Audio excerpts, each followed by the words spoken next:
So as I mentioned, we now had a 3,100-mile race, and we didn't have medical during the day. Sometimes we would have different chiropractors and stuff that were friends of the center that would come in the evening when they'd finished their work.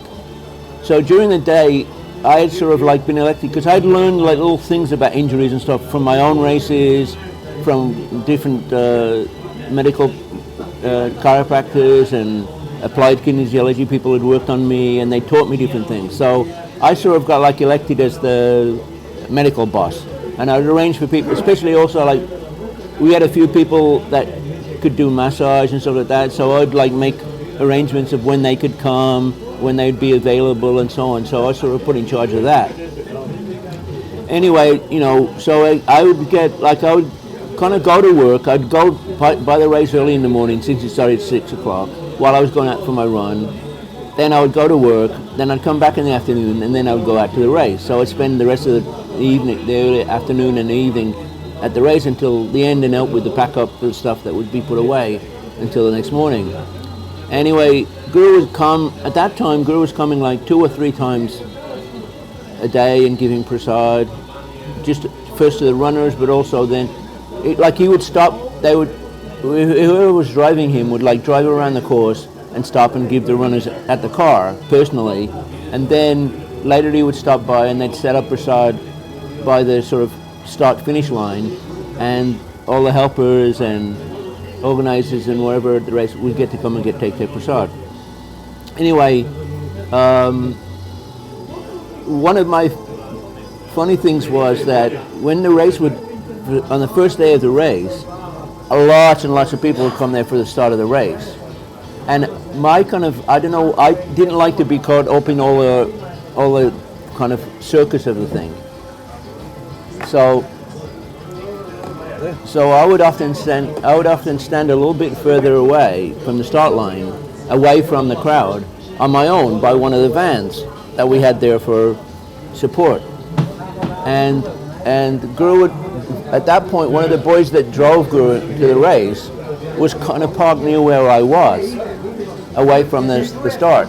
And then Guru would take photographs of all the runners at the starting line on the first day to go off, and then he would walk back to where the car was to go home. But as he walked back towards the car, he sees me standing there by the van. And he sees me and he goes, "Oh," and he immediately picks up his camera and takes a photograph. So I thought, okay, Guru's caught me. He sees that I'm not like, at the start.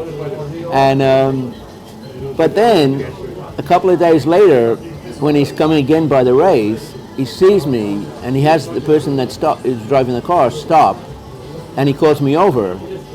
And Guru he has the photograph now of me standing there. And he gives me the photograph, and as he gives me the photograph, he smiles and he says to me, "Now you owe me $1 million."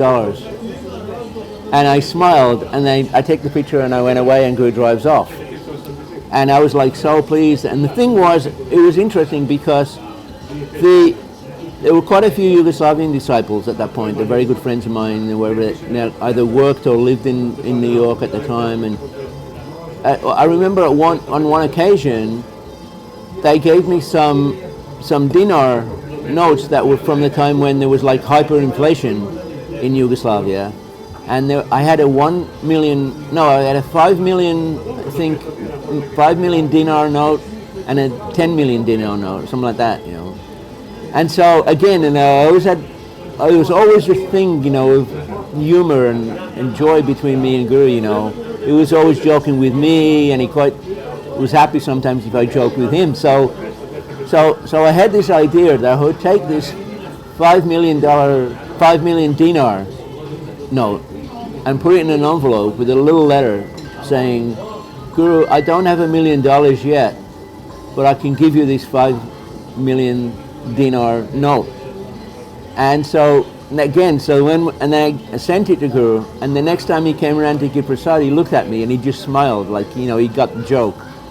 So that was kind of like, again, this sort of exchange of jokes and humor between me and Guru, but also in kind of, a completely different setting. this, this setting of like where you had these runners from all over the world, some disciples and again a few non-disciples, going through this really serious committed effort, and then but there was always, even in the middle of that, there was always this place for joy.